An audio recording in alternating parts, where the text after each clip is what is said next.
आप सभी भाई बहनों का आध्यात्मिक ज्ञानात्मक चैनल की संध्या बेला ज्ञान कक्षा में एक बार फिर स्वागत है। आज की चर्चा का विषय है 80 लाख पर दृष्टि बनाए रखें। ये 80 लाख का जो एक आंकड़ा है, ये नीचे की निंदनीय तामसिक योनियां है, दंडमयी योनियां है। क्योंकि जब मनुष्य का कर्माशय पाप कर्मों का अधिक बढ़ जाता है, तो फिर मनुष्य मरने के बाद नीचे की योनियों में प्रकृति के कर्मफल सिद्धांत के अनुसार जन्म लेने को बाध्य कर दिया जाता है। इसलिए ये हमने काले रंग से दर्शाया है, ताकि घोटालेबाजी करने से पूर्व इस पर हम चिंतन करें। काले रंग का अभिप्राय ये तामसिक स्थिति से है। तामसिक स्थिति का अभिप्राय एक निंदनीय स्थिति से है, निषेध कर्मों से है, अपराध कर्मों से है।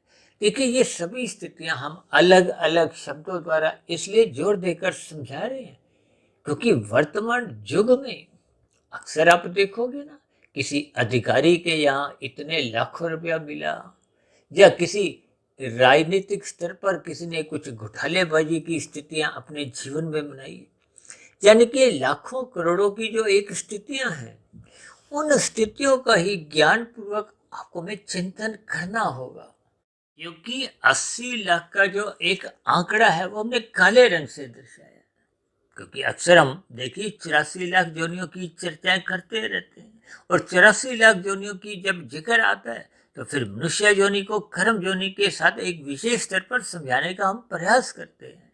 और उसी प्रयास के साथ साथ जो नीचे की जो 80 लाख प्रकार की दंडनीय जोनि है, कष्टमय जोनि है, उस कष्टमय जोनियों को ही एक आज हम विवरण दोबारा से करने इसलिए जा रहे हैं, ताकि आपकी हमारी नजर किसी भी प्रकार का छोटे से छोटा पाप कर्म करने से पहले इस पर हम थोड़ी अपनी एक दृष्टि डालें, इस पर चिंतन करें, इस पर विचार करें।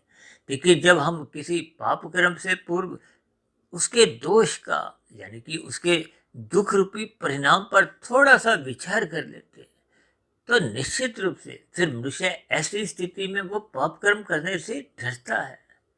जब जब हम इन सभी स्थितियों पर कोई विचार नहीं करते, चिंता नहीं करते, तो फिर ऐसी स्थितियों में आपको हमें वो जो आरंभिक स्तर पर जो एक लाभदायक स्थितियां, अनुकूल परिस्थितियां, सुख की स्थितियां भाषित होती हैं, उनके बीच में जो छिपा हुआ प्रकृति का जो एक कर्मफल सिद्धांत की स्थिति है, जो छिपे हुए दुख हैं, वो आपको हमें नजर नहीं आते। इसीलिए आज हमने देखिए वीडियो का नाम ही बहुत ही सोच समझकर, ये 80 लाख का जो एक अंक है, ये नीचे की अधोगति योनियों का ही एक सूचक है। इसलिए इसको हमने काले रंग से दर्शाया, ताकि इन सभी स्थितियों पर हम मनुष्य योनि में रहते हुए बार बार इस पर चिंतन करें।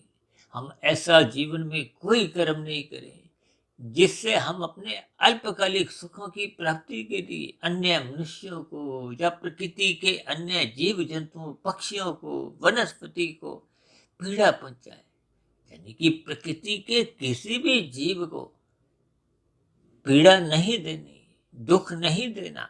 इन स्थितियों पर जब मनुष्य अपनी बुद्धि को स्थिर कर लेता है, तो उस स्थिति विशेष में मनुष्य को अपने कर्तव्य कर्मों का बोध बना रहता है।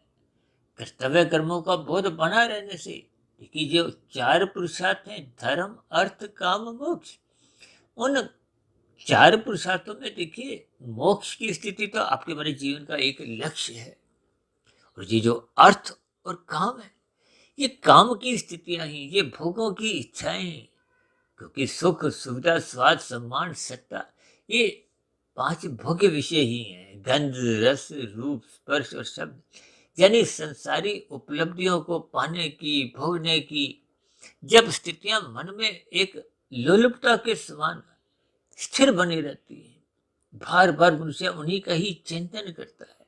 यानी कि जब मनुष्य की कामनाएं बढ़ने लगती हैं, उस कामनाएं बढ़ने के लिए अर्थ की स्थिति को हम जब लोभ से संग्रह वृत्ति में स्थित कर लेते हैं, तो फिर मनुष्य अनीतिगत कार्य करने से भी घबराता नहीं है। तो फिर वो लाखों की, करोड़ों की हेरा फेरी, चोरी डकैती जैसी घोटालेबाजी स्थितियों से भी करने से बाज नहीं आता। यानी कलयुग में मनुष्य ये जो 5 निंदनीय स्थान है, धूर्त कीड़ा, मदपान, स्त्री संग, हिंसा और अनीतिगत कार्यों से कमाए गए धन, भागवत पुराण में तो स्पष्ट शब्दों में इन 5 स्थितियों पर गिरने से मना किया। इनका संग मत करो, अन्यथा कब मनुष्य कितने पाप कर्म करता जाता है उसको बोध नहीं होता। इसलिए तो शास्त्र बार बार कहते हैं सत्संग करो, सत्संग करो।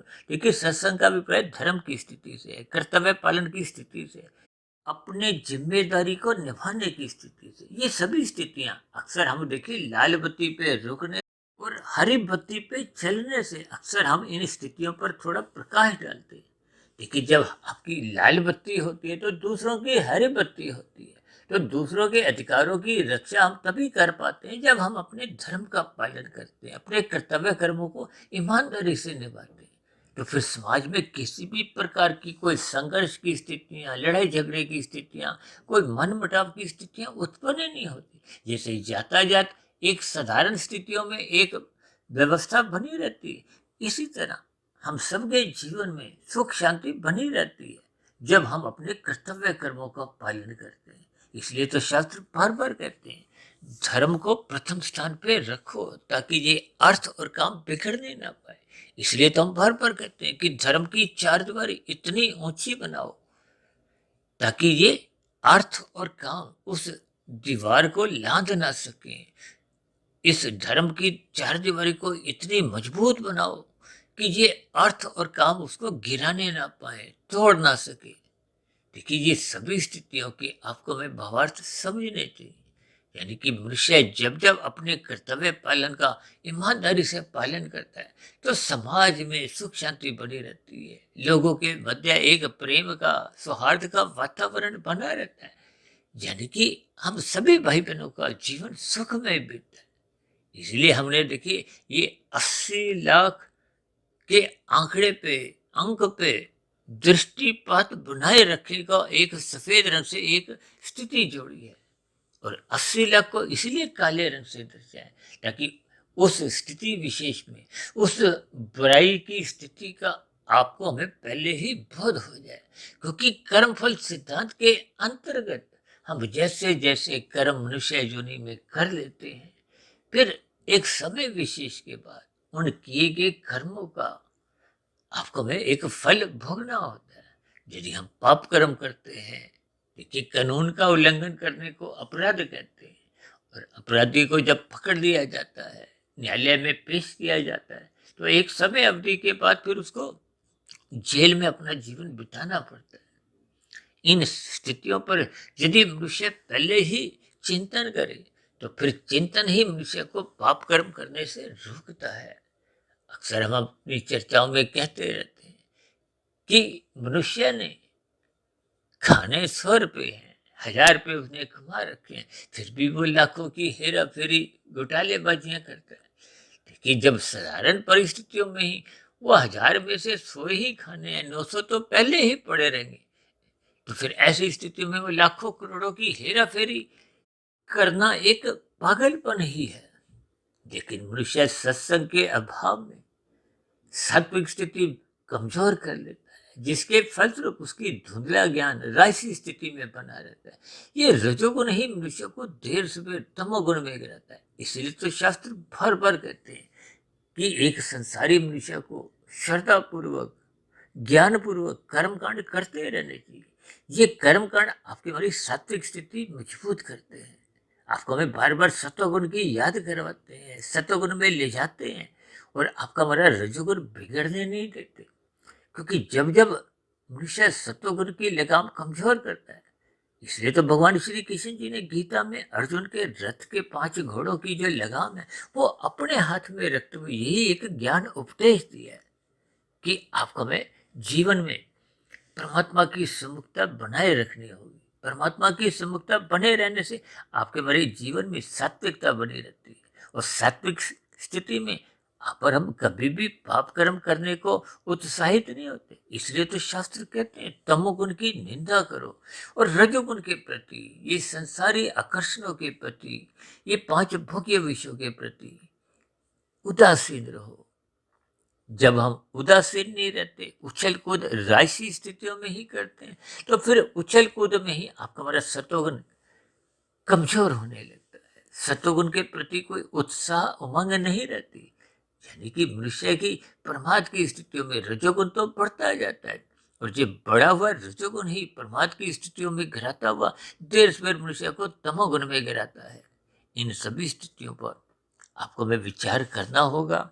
इसीलिए आज हमने वीडियो का नाम ही ये 80 लाख का जो एक आंकड़ा है, अनुपात है, इसको काले रंग से इसलिए दर्शाया है ताकि हम अपने जीवन में इस स्थिति विशेष को ध्यानपूर्वक इस पर चिंतन करते रहें, ताकि हम अपने जीवन में किसी भी प्रकार का कोई अनीतिगत कार्य नहीं करें।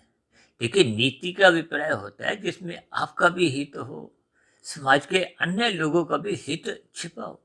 आपने सुना होगा ना, भारत में जो एक नीति आयोग है, जिसका पहले प्लानिंग कमीशन के नाम से अक्सर हम सुनते थे। यानी कि नीतियां सरकार की ऐसी होनी चाहिए जिससे समाज के सभी वर्ग के लोगों का कल्याण हो। और दूसरी विशेष बात, हम सभी नागरिकों को अपने अपने कर्तव्य कर्मों का, अपने अपने जिम्मेदारियों का ईमानदारी से प्रसन्नता पूर्वक पालन करना चाहिए। ये सभी स्थितियां जब निरंतर सरकार द्वारा भी और जनता द्वारा, यानी कि देशवासियों द्वारा भी, एक साधारण मनुष्यों द्वारा जब ईमानदारी की स्थितियां बनी रहती हैं, यानी कि परस्पर हम अपने अपने कर्तव्य कर्मों का पालन करते हैं। लेकिन जब सभी मनुष्य सात्विक भाव के होंगे, तो सात्विक स्थितियों में ही वो प्रतिनिधि जो सरकार चलाते हैं, जो सरकारी विभागों पर अपना नियंत्रण रखते हैं, तो फिर वो भी एक सात्विक मनुष्यों द्वारा ही होता है। क्योंकि देखिए, सरकार कोई अपने आप तो कोई जादू की छड़ी नहीं है, आपके हमारे द्वारा, इंसानों द्वारा ही चलती है। इसलिए तो हम बार बार कहते रहते हैं, सात्विक बनिए, सात्विक चुनिए, ताकि समाज में सतोगुणी वातावरण का विस्तार हो, सुख शांति बनी रहे। जब ऐसी स्थितियां सभी देशों में बनी रहती है, तो पूरे के पूरे संसार में, ब्रह्मांड में सुख शांति का वातावरण बना रहता है। जो आज दो देशों में लड़ाई झगड़े की स्थितियां भी है, इन स्थितियों के पीछे का भी जो कारण है, वो बिगड़ा हुआ रजोगुण ही है। इसलिए हम सभी भाई बहनों को इन बिगड़े हुए रजोगुण को सत्वगुण की लगाम से नियंत्रण में रखना चाहिए, ताकि तामसी स्थितियां, जिसमें एक दुखदायी परिस्थितियां सहज ही आपको में मिलने लगती है। देखिए, नीचे की जोनियों के जीवों को भले ही परमात्मा ने दयावश अचेत रखा हुआ है, लेकिन फिर भी हम सभी भाई बहनों को इस पर अपनी दृष्टिपात, यानी कि दृष्टि बनाए रखनी चाहिए, ताकि हम अपने जीवन में पाप कर्मों से अवश्य ही बचे। तो ऐसी सभी शुभ सात्विक स्थितियां हम सभी भाई बहनों के जीवन में भी निरंतर बनी रहे। इसके लिए आपको हमें रात को मौनात्मक स्थितियों से अपने आप को बचाना होगा, यानी कि हानिकारक स्थितियों से बचने के लिए रात को जल्दी सोना चाहिए, और सुबह लाभदायक स्थितियों से जुड़ने के लिए अपने दिन भर की जो एक राशि स्थितियों को एक मर्यादित, संतुलित, सात्विक बनाने के लिए ब्रह्म मुहूर्त में उठना होगा, परमात्मा की सम्मुखता बनानी होगी, शास्त्रों का स्वाध्याय करना होगा, गुरु के प्रवचनों को अपने जीवन में ढालना होगा। इन सभी स्थितियों को जब हम क्रमबद्ध तरीके से अपने जीवन को अनुशासित रखते हैं, व्यवस्थित रखते हैं, तो मनुष्य पाप कर्मों से तो कम से कम अवश्य ही बचा रहता है। तो ऐसी सभी शुभ स्थितियां हम सभी भाई बहनों के जीवन में निरंतर बनी रहे। इन्हीं शुभकामनाओं के साथ चर्चा विशेष को अब विश्राम देते हैं। कल सुबह फिर मिलते हैं ब्रह्म मुहूर्त ज्ञान उपदेश कक्षा में। तब तक आप सभी भाई बहनों को बहुत बहुत शुभ रात्रि।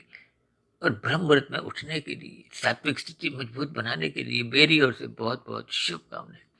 फिर भी कहे गए शब्दों पर आपको किसी प्रकार की कोई आपत्ति हो, शिकायत हो, या वीडियो संबंधित आपके मन में कोई प्रश्न उठ रहा हो, तो आपके प्रश्नों का, सुझावों का और शिकायतों का नीचे दिए गए कमेंट्स बॉक्स पर सदा ही स्वागत है।